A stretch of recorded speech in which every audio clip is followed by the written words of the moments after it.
See you there. We're doing a project for History Fair about the bubonic plague. It killed pretty much most of Europe. So, without further ado, we will begin our presentation.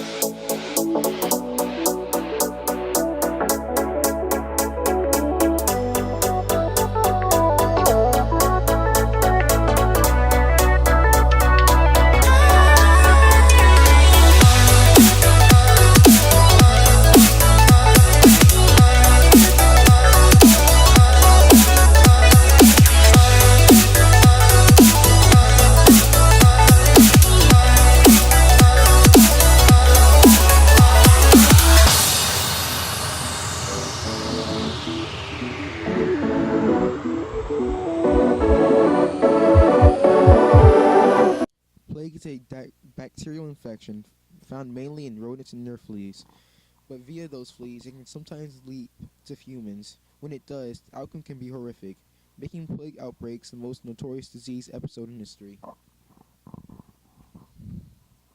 Most infamous of all was the Black Death, a medieval epidemic that swept through Asia and Europe. It reached Europe in the late 1340s, killing an estimated 25 million people. The Black Death lingered on for centuries, particularly in cities. Outbreaks included the Great Plague of London, 1665-66, in which 1 in 5 residents died. First well-documented epidemic was a plague of Justinian, which began in 541 AD. Named after the Byzantine emperor Justinian, it killed up to 10,000 people a day in Constantinople. According to ancient historians, modern estimates suggest half of Europe's population was wiped out before the plague disappeared in the 700s. The cause of plague wasn't discovered until a most recent global outbreak, which started in China in 1855 and didn't officially end until 1959. The first breakthrough came in Hong Kong in 1894 when researchers isolated the rod-shaped bacillus responsible, Yersinia pestis. A few years later, in China, doctors noticed that rats showed very similar plague symptoms to people, and that human victims often had flea bites. The animal reservoir for plague includes mice, camels, chipmunks, prairie dogs, rabbits, and squirrels, but the most dangerous for humans are rats, especially the urban sort. The disease is usually transmitted by the rat flea, Xenophila chiopis. Types of plague.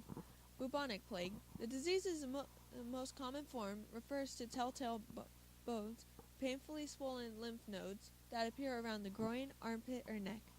Septicemic plague, which spreads in the bloodstream, comes either via fleas or from contact with plague-infected body matter. Pneumonic plague, the most infectious type, is an advanced stage of bubonic plague when the disease starts being passed directly person to person through airborne droplets coughed from the lungs. If left untreated, bubonic plague kills about 50% of those it infects. The other two forms are most invariably fatal without antibiotics. Yersinia pestis is extraordinarily virulent, even when compared with closely related bacteria. This is because it's a mutant variety, handicapped both by not being able to survive outside the animals it infects and by an inability to penetrate in its host's body cells. To compensate, Y. pestis needs strength in numbers and the ability to disable its victim's immune system. It does this by injecting toxins into defense cells, such as macrophages, that are tasked with detecting bacterial infections. Once these cells are knocked out, the bacteria can multiply unhindered. Victims are so overwhelmed that they are more or less poisoned to death as the bacilli gather in thick clots under the skin, where a passing flea might pick them up. Other grim side effects can include gonorrhea, erupting pus-filled glands, and lungs that literally dissolve.